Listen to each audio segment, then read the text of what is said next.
तो जो भी व्यक्ति साधु साध्वी या गुरु के ठिकाने में, उनके प्रवास स्थल में जाता है, तो कुछ चीजें ऐसी होती हैं जो उनके नजदीक जाने से पहले ध्यान देने की होती। हम अगर अभिगम शब्द को देखें तो अभिगम का अर्थ ही होता है पास जाना। तो हम जब चारित्रात्माओं के पास जाते हैं तो पास जाने के लिए हमें क्या तैयारी की जरूरत होती। आप लोग सामायिक करते हैं तो आप सामायिक लेने के बाद में ये ध्यान देते हैं कि मेरे पास सामायिक की मुपत्ति चद्दर है या नहीं, या सामायिक लेने से पहले ध्यान देते हैं?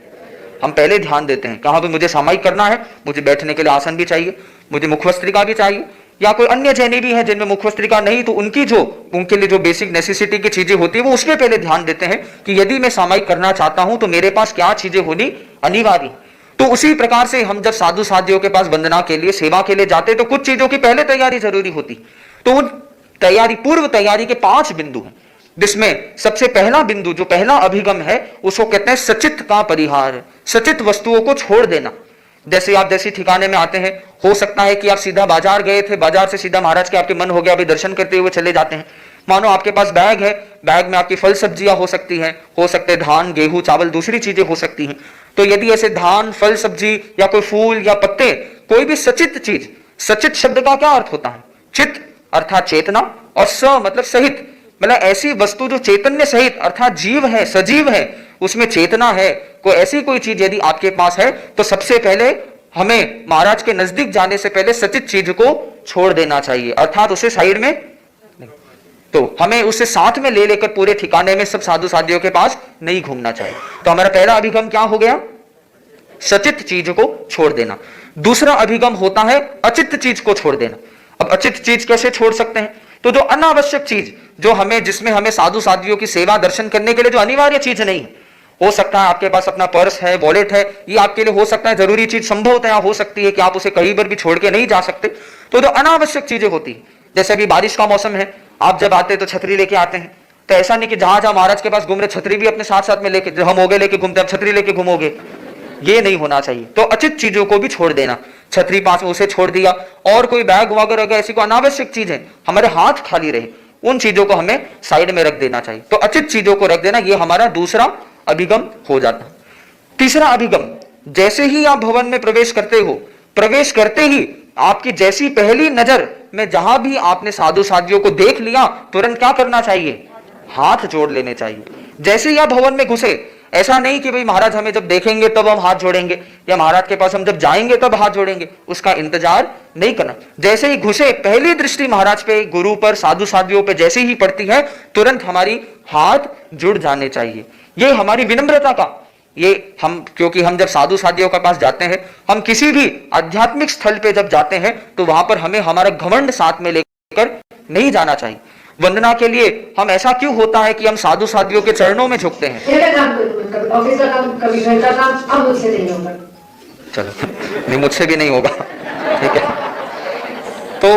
तो ऐसा क्यों होता है? आज हम मनुष्य के शरीर पर यदि ध्यान दे, तो सबसे मनुष्य के शरीर का सबसे कहते हैं तो मूल्यवान हिस्सा वो मनुष्य का दिमाग बताया जाता है। फिर तो दिमाग से दिमाग लगाना चाहिए, पैरों पे क्यों माथा लगाते हैं? क्योंकि ये हमारी विनम्रता का, ये हमारा विनम्रता का एक लक्षण होता है कि हम झुकते हैं। तो झुकना भी अहंकार का विसर्जन है, अहंकार का त्याग। हाथ जोड़ना भी अहंकार का विसर्जन है, अहंकार का त्याग है। तो ये भी एक कितनी बड़ी विशेषता होती है। तो जब भी हम जैसे ही ठिकाने में प्रवेश करें, साधु साधियों को देखते ही हमारे हाथ जुड़ जाने चाहिए। तो ये हमारा तीसरा अभिगम हो गया। चौथा अभिगम होता है, हालांकि हम जब प्राचीन परंपराओं को यदि ध्यान दे, तो आगमों में इसका उल्लेख आता है कि उस समय एक पट चादर का, उसको कहते थे, एक पट चादर को लपेटा जाता था, जिसका मूल उद्देश्य यही था कि हम साधु साधियों के पास रहकर खुलना मुंह न बोले। तो ये जो परंपरा रही है मुंह बांधने की, कोई मुखवस्त्रिका के रूप में बांधते हैं, यहां तक कि जैसे मूर्ति पूजक जो श्रावक, वो भी जब मंदिर की में पूजा करने के लिए जाते हैं तो क्या करते हैं?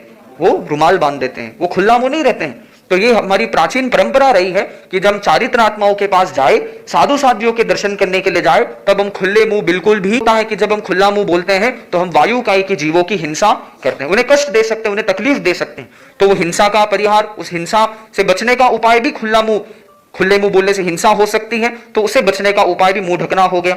दूसरा कारण जो होता है कि व्यवहारिकता के नाते एक नॉर्मल एटिक है कि जब हम किसी व्यक्ति से, एक विशेषकर एक सम्माननीय व्यक्ति से जब बात कर रहे हैं, हो सकता है हमारी बात करते समय हमारे मुंह से थूक उछल के उन पर गिर जाए, तो ऐसी भी भूल हमारे से न हो, इसलिए मुंह का ढके रहना बहुत जरूरी होता है। तो जब भी हम साधु साधियों के स्थान पे जाए तो ये भी बहुत विशेष ध्यान देने की बात होती है कि हमारे हाथ जुड़े हुए रहे और हम खुले मुंह कभी भी न बोले।